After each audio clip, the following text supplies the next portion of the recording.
Bonjour à tous, c'est Thompson12, j'espère que vous allez bien. Donc on se retrouve aujourd'hui pour une nouvelle vidéo.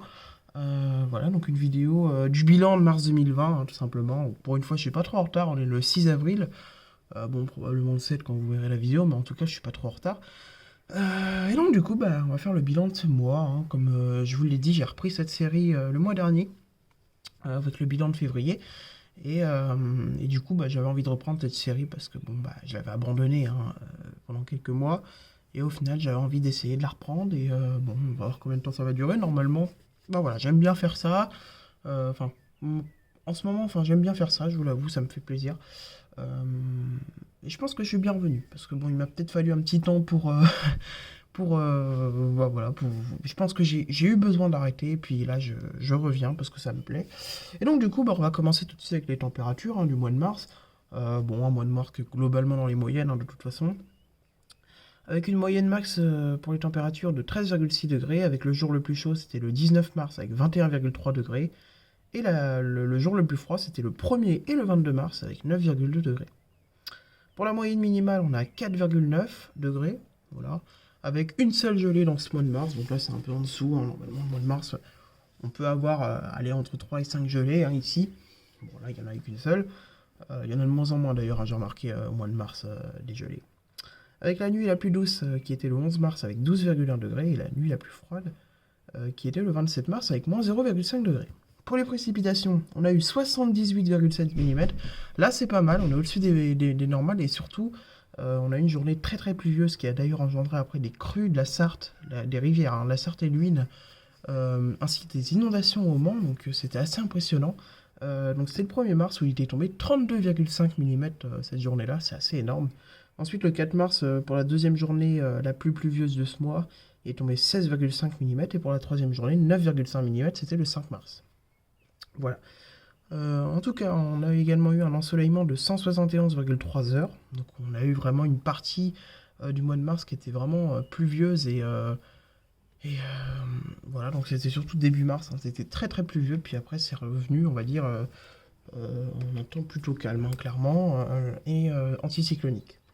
Pour la neige, on a eu un épisode neigeux cette année, voilà, bon, très faible, hein, bien évidemment, il n'y a eu aucune tenue, mais bon, on a quand même vu la neige une fois, c'était la neige faible du 1er mars, voilà. Pour les orages, on a eu un orage également, le 5 mars, voilà. C'est souvent après un épisode neigeux qu'on a des orages, hein, j'ai remarqué ça.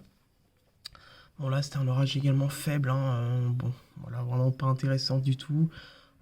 C'est celui qui a fait commencer la saison, mais honnêtement, commencer avec cet orage-là, c'était vraiment pas foufou, hein. Donc bon, on espère que la suite va s'arranger.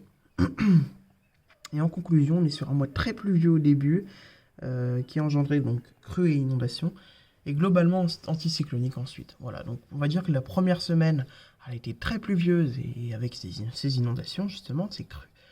Et les 3 dernières semaines du mois étaient assez anticycloniques, hein. Honnêtement, voilà, c'était comme ça. Donc, pas un mois de mars intéressant, bon, dans la lignée de 2019, hein, un petit peu. Peut-être quand même un peu plus actif, hein, bon, on abuse un peu, mais peut-être un peu plus actif. En tout cas, là, on est le 6 avril et on va avoir un gros réchauffement à partir de mercredi. Voilà, il va faire quasiment 25 degrés et potentiellement un temps qui sera orageux. Et c'est peut-être ça pour toute la semaine prochaine ensuite, parce qu'on va avoir une goutte froide qui va remonter l'Espagne et qui pourrait donner du marais barométrique pendant quelques jours. Donc, honnêtement, situation à suivre pour la semaine prochaine également, pour la fin de semaine aussi.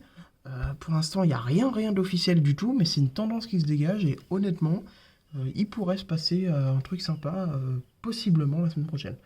Donc j'ai dit peut-être des conneries, bien évidemment, j'ai vu ça, j'ai regardé les modèles, tout ça. Ils envisagent une situation comme ça, dans une atmosphère très douce. Donc c'est une possibilité, c'est vraiment une possibilité. Après, il faut voir ce qui va vraiment se passer. Euh, voilà, il faut vraiment voir ce qui va se passer concrètement. Mais bon, faut y croire parce qu'honnêtement, pour l'instant, on est sur une année qui est assez moyenne, hein. Le premier trimestre, on peut faire un peu ce bilan là aussi. Un premier trimestre assez moyen, vous voyez, un seul orage très faible, un seul épisode neigeux très faible. Au final, le seul truc qui est un petit peu sorti du lot, c'est la tempête de Nice le, je me rappelle plus exactement la date, hein, le 16 février, je crois, qui avait donné une rafale à 98 km/h. C'était sympathique, mais honnêtement, il s'est pas passé grand chose. Il y a eu les inondations, bon, qui ont pu me permettre de faire pas mal de vidéos sur la chaîne. C'était plutôt sympa. Euh, voilà, c'était assez impressionnant aussi, mais honnêtement, pour l'instant, 2020 ne montre pas quelque chose d'incroyable. Donc on espère vraiment que les orages vont revenir, comme je vous l'ai dit, peut-être à partir de la semaine prochaine. Honnêtement, ça ferait plaisir, mais vraiment plaisir. Donc, euh, donc voilà. Donc j'espère en tout cas que ça se mettra en place. Voilà, parce que dans cette période de confinement, hein, bien évidemment, euh, bah, on s'embête, hein. On s'embête vraiment, pour pas être plus vulgaire, on s'embête vraiment. Et bah, voilà.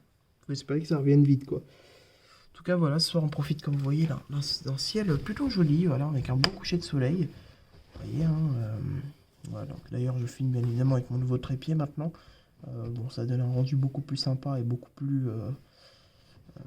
voilà, ça bouge beaucoup moins, enfin c'est beaucoup mieux je pense, pour vous. Puis même pour moi, ça va faire des vidéos qui seront beaucoup plus qualitatives je pense. Voilà, pour le film d'orage.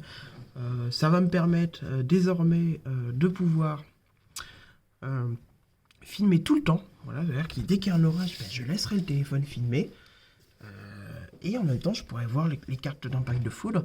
Et ça, c'est très important parce que bon, je sais que j'ai fait des erreurs dans le passé à cause de ce manque du trépied, justement.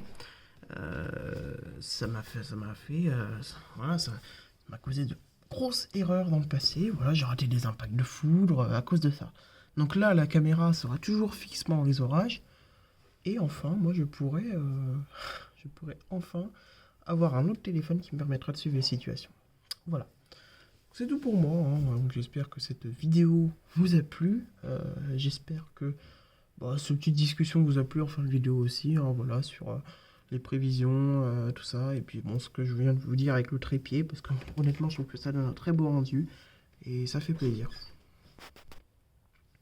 Donc voilà, donc bah, c'est tout ce que j'avais à vous dire. Je vous remercie d'avoir regardé cette vidéo et je vous dis à très bientôt en espérant pour des orages surtout. Allez, à très bientôt les amis.